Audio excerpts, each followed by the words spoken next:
नमस्कार दोस्तों, स्वागत है आपका आज के मुख्य समाचार में, जिसमें सबसे पहली बड़ी खबर में आपको बताएंगे कि सोनिया गांधी की कांग्रेस शासित राज्यों को सलाह कि कृषि कानून के खिलाफ पारित करे कानून। जी हां दोस्तों, कृषि कानून के खिलाफ यहां पर राज्यों से ये मांग की गई है, जहां जहां कांग्रेस की सरकार है वहां कि इस कानून के खिलाफ पारित किया जाए कानून। एक और इसी के साथ दूसरी बड़ी खबर में आपको बताएंगे कि केंद्र सरकार ने चुनौतीपूर्ण समय में किसानों के साथ विश्वासघात किया है। ये बड़ा बयान है कांग्रेस के बड़े नेता सचिन पायलट का। और तीसरी बड़ी खबर में जिक्र होगा कि सरकार देने जा रही है एक और बड़ा झटका, देश में रेल यात्रा होगी महंगी। जी हां दोस्तों, कोरोना काल में जब ऐसे ही जनता त्रस्त है, ऐसे में महंगाई की मार भी जनता को झेलनी पड़ सकती है रेलवे की तरफ से। तो दोस्तों, हर एक खबर की गहराई में आपको ले जाएंगे, लेकिन उससे पहले अगर आपको भी ऐसा लगता है कि मोदी सरकार किसान विरोधी कानून लेकर आई है, तो आप अभी इस वीडियो को लाइक कीजिए और इस लाल बटन को दबा के इस चैनल को फ्री में सब्सक्राइब करके घंटी बजाइए और कमेंट में लिखिए जय हिंद। दोस्तों, रुक करते हैं तमाम बड़ी खबरों की तरफ। सोनिया गांधी की कांग्रेस शासित राज्यों को सलाह, कृषि कानून के खिलाफ पारित करे कानून। जी हां दोस्तों, कांग्रेस अध्यक्ष सोनिया गांधी ने पार्टी शासित प्रदेशों की सरकारों से सोमवार को कहा कि वे केंद्र सरकार के कृषि विरोधी कानूनों को निष्प्रभावी करने के लिए अपने यहां कानून पारित करने की संभावना पर विचार करें। पार्टी के संगठन महासचिव केसी वेणुगोपाल की ओर से जारी बयान के मुताबिक सोनिया ने कांग्रेस शासित प्रदेशों को सलाह दी है कि वे संविधान के अनुच्छेद 254A के तहत कानून पारित करने के संदर्भ में गौर करें। वेणुगोपाल ने कहा कि यह अनुच्छेद इन कृषि विरोधी एवं राज्यों के अधिकार क्षेत्र में दखल देने वाले केंद्रीय कानूनों को निष्प्रभावी करने के लिए राज्य विधानसभाओं को कानून पारित करने का अधिकार देता है। उल्लेखनीय है कि वर्तमान में पंजाब, राजस्थान, छत्तीसगढ़ और पुडुचेरी में कांग्रेस की सरकारें हैं। महाराष्ट्र और झारखंड में वह गठबंधन सरकार का हिस्सा है। वेणुगोपाल ने दावा किया, राज्य के इस कदम से कृषि संबंधी 3 कानूनों के अस्वीकार्य एवं किसान विरोधी प्रावधानों को दरकिनार किया जा सकेगा। इन प्रावधानों में न्यूनतम समर्थन मूल्य को खत्म करने और कृषि उपज विपणन समितियों को बाधित करने का प्रावधान शामिल है। कांग्रेस महासचिव ने यह भी कहा, कांग्रेस शासित प्रदेशों की ओर से कानून पारित करने के बाद वहां किसानों को उस घोर अन्याय से मुक्ति मिलेगी जो मोदी सरकार और भाजपा ने उनके साथ किया है। गौरतलब है कि हाल ही में संपन्न मानसून सत्र में संसद ने कृषि उपज व्यापार और वाणिज्य विधेयक 2020 और कृषक कीमत आश्वासन समझौता और कृषि सेवा पर करार विधेयक 2020 को मंजूरी दी। राष्ट्रपति रामनाथ कोविंद ने रविवार को इन विधेयकों को मंजूरी प्रदान कर दी, जिसके बाद ये कानून बन गए हैं। रुख करते हैं अगली खबर की तरफ। केंद्र सरकार ने चुनौतीपूर्ण समय में किसानों के साथ विश्वासघात किया, पायलट। जी हां दोस्तों, कांग्रेस नेता सचिन पायलट ने कृषि कानूनों को लेकर केंद्र सरकार पर निशाना साधते हुए सोमवार को कहा कि सरकार ने एक चुनौतीपूर्ण समय में किसानों के साथ विश्वासघात किया है। पायलट ने सोमवार को यहां संवाददाताओं से बातचीत में कहा, इसका विरोध पूरे देश में हो रहा है। खुद राज्य के घटक दल इसका विरोध कर रहे हैं और कांग्रेस ने पूरे देश में किसानों साथ खड़े होकर लड़ने का निर्णय किया। अब इसको हम आगे भी लेकर जाएंगे, लेकिन मैं मानता हूं कि केंद्र सरकार ने एक चुनौतीपूर्ण समय में किसानों के साथ विश्वासघात किया है। उन्होंने कहा, केंद्र सरकार का सबसे पुराना घटक दल है अकाली दल, उन्होंने भी इसका विरोध किया। जब आप अकाली दल के सांसदों और कैबिनेट मंत्री को नहीं समझा पाए तो आप किसानों को क्या समझाएंगे। पूर्व उप मुख्यमंत्री ने कहा कि विधेयकों को जानबूझकर ऐसे समय में लाया गया है जब अर्थव्यवस्था चौपट हो रही है। उन्होंने कहा कि कृषक और किसान संबंधी सभी लोगों को इस विधेयक से हानि हो रही है और यह जानते हुए भी जानबूझकर इसे पारित किया गया। उन्होंने कहा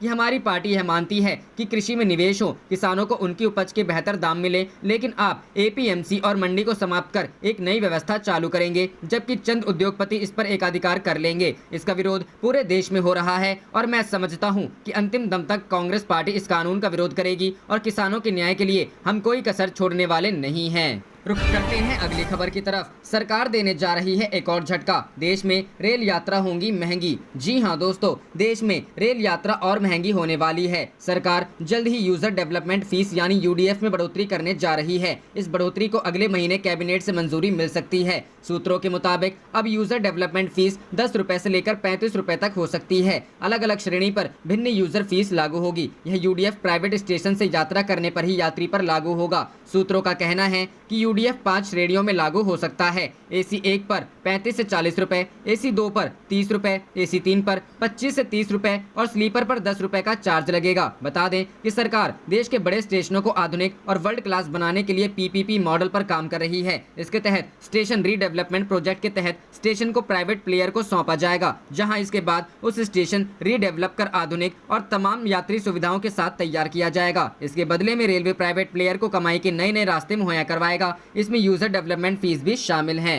रुख करते हैं अगली खबर की तरफ। यूपी में चुपके कांग्रेस को मजबूत कर रही है प्रियंका गांधी, मास कनेक्ट पर फोकस। जी हां दोस्तों, भारत के सबसे बड़े राजनीतिक राज्य उत्तर प्रदेश में कांग्रेस पार्टी मीडिया में सुर्खियों के बिना बदलाव से गुजर रही है। 2019 के लोकसभा चुनावों में हिली हुई जड़ें अब विधानसभा चुनाव के लिए जमती हुई नजर आ रही हैं। इस प्रक्रिया के पीछे कोई एजेंट नहीं बल्कि खुद पार्टी महासचिव और प्रभारी प्रियंका गांधी हैं। प्रियंका गांधी को यूपी के कांग्रेस कार्यकर्ता दीदी के नाम से बुलाते हैं। प्रियंका काफी हद तक अपनी दीदी, अपनी दादी और पूर्व प्रधानमंत्री इंदिरा गांधी की तरह दिखती हैं, लेकिन राजनीतिक कार्यशैली में वह अपने पिता और पूर्व प्रधानमंत्री राजीव गांधी की तरह नजर आती हैं। पिता की तरह प्रियंका ने भी आम कांग्रेसी लोगों के लिए अपने दरवाजे खोल दिए। 2019 में पार्टी की हार के बाद प्रियंका गांधी यूपी के 5000 पार्टी नेताओं और कार्यकर्ताओं से मुलाकात कर चुकी हैं। कैंडिडेट्स और सीनियर नेताओं से मिलने के अलावा वह हर जिले की कार्यकारिणी से कम 10 सदस्यों से मुलाकात कर चुकी हैं। उत्तर प्रदेश में 2022 के विधानसभा चुनाव में पार्टी को फिर से मजबूती से खड़ा करने के लिए प्रियंका गांधी बिना थके काम कर रही हैं। रुख करते हैं अगली खबर की तरफ। किसानों के विरोध प्रदर्शन के बीच कांग्रेस सांसद ने पीआईएल दायर कर कृषि कानूनों को दी चुनौती। जी हां दोस्तों, देश भर में कृषि बिल के खिलाफ किसानों का विरोध प्रदर्शन जारी है। इस बीच केरल से कांग्रेस सांसद टीएन प्रतापन ने सुप्रीम कोर्ट में एक जनहित याचिका दायर की है, जिसमें उन्होंने संसद से हाल ही में पास हुए कृषि से जुड़े 3 विधेयकों की संवैधानिक वैधता को चुनौती दी है। राष्ट्रपति रामनाथ कोविंद ने इन विधेयकों पर हस्ताक्षर कर दिए हैं, जिसके बाद अब ये बिल कानून का रूप ले चुके हैं। प्रतापन ने अपनी याचिका में कहा है कि कृषक उपज व्यापार एवं वाणिज्य विधेयक 2020, कृषक कीमत आश्वासन और कृषि सेवा पर करार विधेयक 2020 और आवश्यक वस्तु विधेयक 2020 संविधान के अनुच्छेद 14, 15 और 21 के खिलाफ है। याचिका में दलील दी गई है कि कृषि उपज विपणन समिति के बिना किसान बिना सुरक्षा कवच के हो जाएंगे और बाजार बहुराष्ट्रीय कंपनियों और कॉरपोरेट घरानों के लालच में पड़ जाएगा। ये बहुराष्ट्रीय कंपनियां अधिक लाभ कमाना चाहते हैं और गरीबों को इन्हें कोई परवाह नहीं है, जो अपनी आजीविका के लिए खेती पर निर्भर रहते हैं। अधिवक्ता जेम्स पी थॉमस के माध्यम से दायर याचिका में कहा गया है कि एपीएमसी से किसानों का शोषण रोकने में मदद मिली है। एपीएमसी ये सुनिश्चित करती है कि कोई किसान मंडी से खाली हाथ नहीं लौटेगा। याचिका में प्रतापन ने कहा, समझौतों को बढ़ावा देने के लिए की गई फार्मिंग से किसानों को अपनी उपज के सही दाम नहीं मिल पाएंगे। याचिकाकर्ता ने कोर्ट से मांग की है कि शीर्ष अदालत कृषक कीमत आश्वासन और कृषि सेवा पर करार कानून की धारा 2, 3, 4, 5, 6, 7, 13, 14, 18 और 19 को अवैध ठहराएं। रुख करते हैं अगली खबर की तरफ। बिहार में बहार है, एनडीए में रार है और चिराग अलग होने को तैयार हैं। जी हां दोस्तों, बिहार विधानसभा चुनाव का बिगुल बज चुका है और पहले चरण की 71 सीटों के लिए नामांकन का दौर भी 1 अक्टूबर से शुरू हो रहा है। इसके बावजूद नीतीश कुमार के नेतृत्व वाले एनडीए में सीट शेयरिंग को लेकर सहमति नहीं बन पा रही है। एलजेपी प्रमुख चिराग पासवान ने 42 सीटों की दावेदारी करते हुए कहा कि इससे कम सीटों पर एनडीए से नाता तोड़कर अलग चुनाव लड़ सकते हैं। हालांकि एनडीए में फिलहाल एलजेपी को 25 से 30 सीटें ही मिलने की संभावना है। ऐसे में चिराग के सामने एनडीए से बाहर होकर अपने पिता रामविलास पासवान की राजनीतिक विरासत को आगे बढ़ाने की चुनौती है। चिराग बिहार को रोशन करेंगे या नहीं, ये देखना दिलचस्प होगा। दरअसल एलजेपी 2015 की तरह ही इस बार भी 42 विधानसभा सीटों पर चुनाव लड़ने का दावा कर रही है। एलजेपी की दलील है कि 2014 में वो 7 लोकसभा सीटों पर चुनाव लड़ी थी तो उन्हें 1 लोकसभा सीट के अनुपात से 6 विधानसभा सीट मिली थी। 2019 लोकसभा चुनाव में उनकी पार्टी ने 6 लोकसभा सीटों पर चुनाव लड़ा था और उन्हें 1 राज्यसभा सीट मिली थी। इस लिहाज से एलजेपी को इस चुनाव में भी 42 सीटें मिलनी चाहिए। हालांकि 42 सीटें न मिलने की हालत में एलजेपी अध्यक्ष चिराग पासवान ने बीजेपी के सामने नया फॉर्मूला रखा है। एलजेपी को 33 विधानसभा सीटों के साथ बिहार में राज्यपाल द्वारा मनोनीत होने वाले 12 एमएलसी में से 2 सीटें चाहिए। इसके अलावा अक्टूबर के अंत में उत्तर प्रदेश में होने वाले राज्यसभा चुनाव में 1 राज्यसभा सीट की डिमांड भी एलजेपी रख रही है। चिराग ने बीजेपी के शीर्ष नेतृत्व को एक दूसरा फॉर्मूला भी दिया है। इसके तहत अगर उन्हें राज्यसभा की सीट नहीं दी जाती है तो बिहार में एनडीए सरकार बनने पर बीजेपी के साथ साथ एलजेपी से चिराग पासवान को उप मुख्यमंत्री बनाया जाए।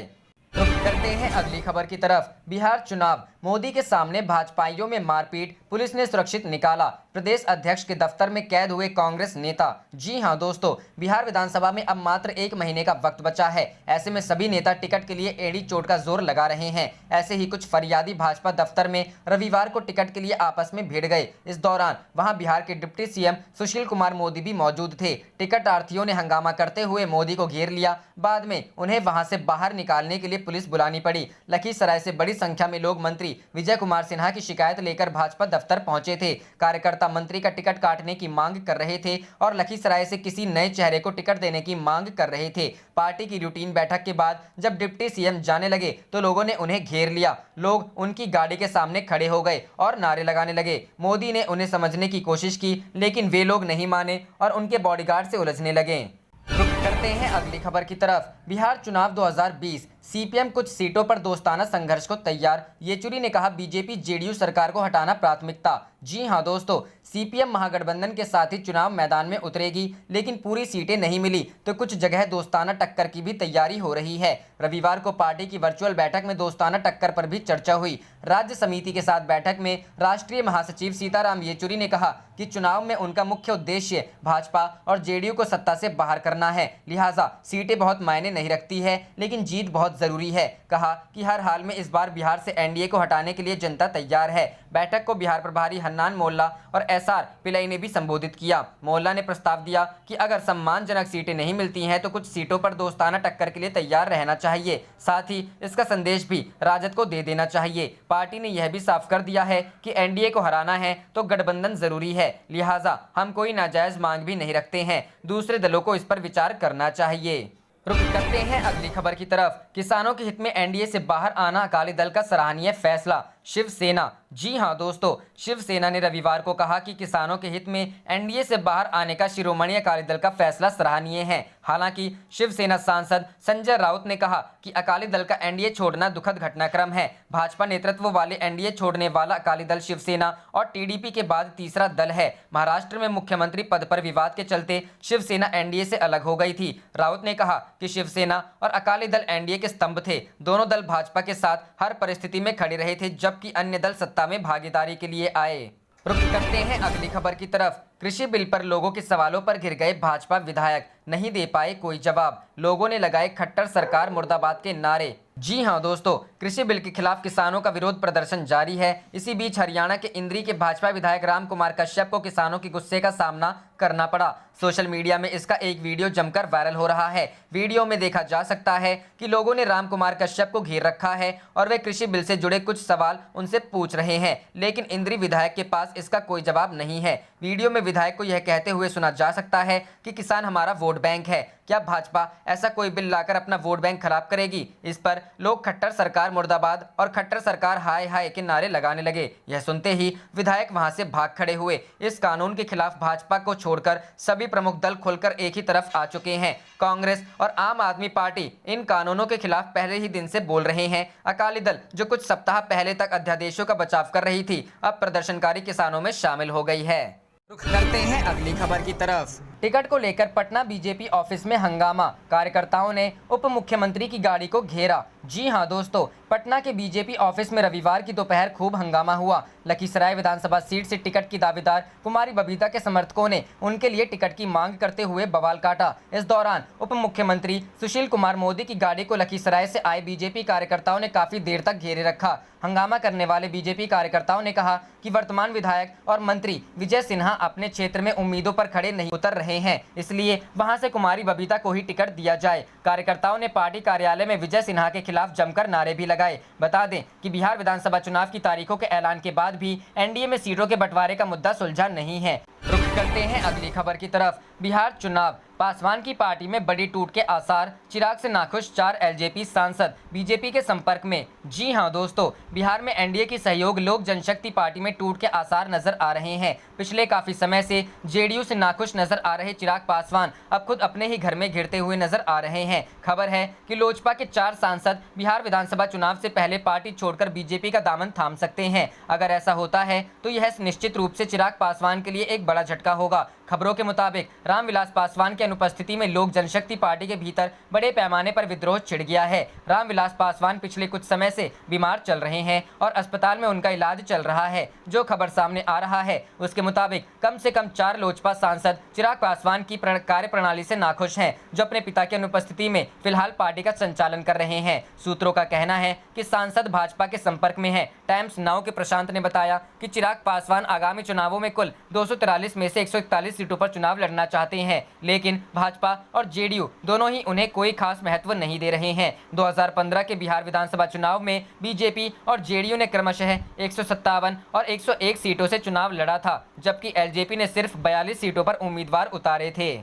रुक करते हैं अगली खबर की तरफ। बिहार इलेक्शन, तेजस्वी यादव के 10 लाख युवाओं को रोजगार देने के वादे पर तिलमिलाई बीजेपी, कह दी यह बात। जी हां दोस्तों, बिहार के सियासत में तमाम दलों ने अपने अपने दांव खेलने शुरू कर दिए हैं। चुनाव की घोषणा के साथ ही राजनीतिक दल अपना अपना पिटारा खोल जनता के बीच अपनी दावेदारी खास अंदाज में पेश करने लगे हैं। ऐसे में सबसे आकर्षक वोट बैंक है बिहार में बिहार के युवा, जिन पर तमाम दलों की नजरें टिकी हैं और उन्हें लुभाने के दौड़ में सबसे आगे आरजेडी के युवराज तेजस्वी यादव चल रहे हैं। नेता प्रतिपक्ष तेजस्वी यादव ने युवाओं को 10 लाख नौकरी देने का वादा किया है। उन्होंने युवाओं को अच्छी तरह यह बता दिया है कि सरकारी नौकरी पानी है तो वोट आरजेडी को ही दें। बता दें कि आरजेडी ने 5 सितंबर को बेरोजगारी हटाओ पोर्टल लॉन्च किया, जिस पर अब तक 9,47,324 बेरोजगार युवाओं और 13,11,626 लोगों ने टोल फ्री नंबर पर मिस्ड कॉल किया। अब तक कुल 22,58,950 लोगों ने निबंधन किया है। ऐसे में तेजस्वी यादव ने राज्य सरकार के अलग अलग विभागों में रिक्तियों के आंकड़े को बैठाया और ये घोषणा कर दी कि हमारी सरकार बनने पर पहली कैबिनेट में पहली ही कलम से बिहार के 10 लाख युवाओं को स्थायी नौकरी देंगे। रुख करते हैं अगली खबर की तरफ। कृषि कानूनों को लेकर हुई किसान पंचायत, बीजेपी को वोट नहीं देने का लिया फैसला। जी हां दोस्तों, 3 कृषि कानूनों को लेकर बरौदा हल्के के गांव कथुरा में किसान पंचायत हुई। इस पंचायत में दर्जन भर गांव व खाप के प्रतिनिधियों ने भाग लिया। पंचायत में सभी पार्टियों के प्रतिनिधियों को बुलाया गया था, लेकिन इस पंचायत में बीजेपी को छोड़कर सभी पार्टियां के लोग पहुंचे। बीजेपी का कोई भी नेता व प्रतिनिधि नहीं आने पर पंचायत में आक्रोश पैदा हुआ। इसके बाद पंचायत में सर्वसहमति से बीजेपी को बरौदा उपचुनाव में वोट नहीं देने का निर्णय लिया गया। इस पंचायत में महम के निर्दलीय विधायक बलराज कुंडू समेत आप पार्टी के सांसद सुशील गुप्ता व इनेलो पार्टी के प्रदेश अध्यक्ष नफीस सिंह राठी भी पहुंचे। इस दौरान बलराज कुंडू ने सभी पार्टियों के नेताओं को एक मंच पर बुलाने के लिए पंचायत आयोजकों की सराहना भी की। पंचायत के आयोजक अभिमन्यु कुमार व गांव के सबसे बुजुर्ग सूरज भान नरवाल ने बताया कि हमने सभी पार्टियों के नेताओं को पंचायत में आने का निमंत्रण दिया था, इसमें बीजेपी की तरफ से कोई नहीं आया। पंचायत ने फैसला लिया है कि चुनाव में बीजेपी को वोट नहीं दिया जाएगा, लेकिन वो किसी पार्टी के पक्ष में वोट देने की बात भी नहीं कहते। रुख करते हैं अगली खबर की तरफ। पंजाब में जारी किसान आंदोलन में शामिल हो सकते हैं राहुल गांधी, रैली की तारीख और जगह पर मंथन जारी। जी हां दोस्तों, कांग्रेस के पूर्व अध्यक्ष राहुल गांधी के इस सप्ताह पंजाब में संसद द्वारा पारित 3 कृषि कानूनों पर सरकार के खिलाफ विरोध प्रदर्शन का नेतृत्व करने की संभावना है। इस मामले से जुड़े लोगों ने यह जानकारी दी है। कांग्रेस के एक नेता ने कहा कि इस दौरान राहुल गांधी को एक रैली को संबोधित कर सकते हैं। रैली की तारीख और जगह को अंतिम रूप दिया जा रहा है। कांग्रेस नेता ने कहा, पंजाब के बाद राहुल गांधी हरियाणा में किसानों के प्रदर्शन में शामिल हो सकते हैं, लेकिन हमें यकीन नहीं है कि हरियाणा में भाजपा की सरकार उन्हें राज्य में प्रवेश करने की अनुमति देगी। आपको बता दें कि कांग्रेस पार्टी 3 कृषि कानूनों पर सरकार के खिलाफ देशव्यापी आंदोलन कर रही है। किसान बिल को लेकर शिरोमणि अकाली दल की ओर से लगातार केंद्र से नाराजगी जताई जा रही थी। वहीं शिरोमणि अकाली दल के नेता सुखबीर सिंह ने शनिवार को मीडिया से बातचीत में यह स्पष्ट कर दिया है कि अब उनकी पार्टी राष्ट्रीय जनतांत्रिक गठबंधन का हिस्सा नहीं है।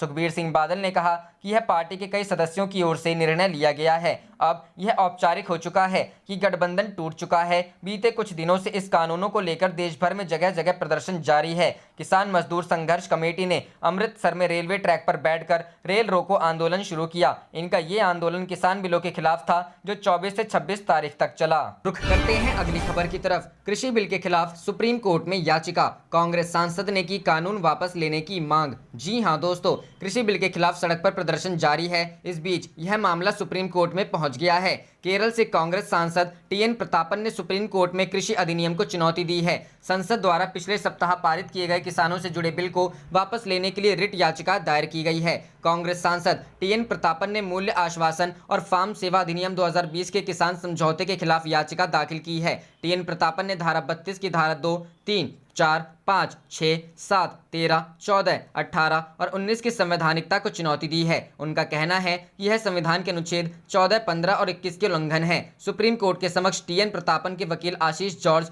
एडवोकेट जेम्स पी थॉमस और एडवोकेट सीआर रेखेश शर्मा पेश होंगे। इस बीच राष्ट्रपति रामनाथ कोविंद द्वारा कृषि विधेयकों पर हस्ताक्षर करने और उन्हें कानून बनाने के एक दिन बाद पंजाब युवा कांग्रेस ने इंडिया गेट इलाके में एक ट्रैक्टर को आगे के हवाले कर अपना विरोध जताया। शहीद भगत सिंह की जयंती पर सुबह लगभग 7:15 पर विवादास्पद कृषि कानूनों का विरोध करने के लिए पंजाब युवा कांग्रेस के लगभग 10 से 15 कार्यकर्ता एक ट्रक से राष्ट्रीय राजधानी पहुंचे। इंडियन यूथ कांग्रेस ने अपने एक ट्वीट में कहा कि अगर बहरों को सुनना है तो आवाज बहुत तेज होनी चाहिए। इंडियन यूथ कांग्रेस के ट्वीट में कहा गया, शहीद भगत सिंह की स्मृति के सम्मान में पंजाब युवा कांग्रेस ने इंडिया गेट किसानों के प्रति भाजपा सरकार के उदासीन रवैये का विरोध किया। सोते हुए सरकार को जगाओ, इनकलाब जिंदाबाद। घटना को राष्ट्रपति भवन से कुछ मीटर की दूरी पर अंजाम दिया गया। आप देख रहे थे आपका अपना चैनल जय हिंद जय भारत।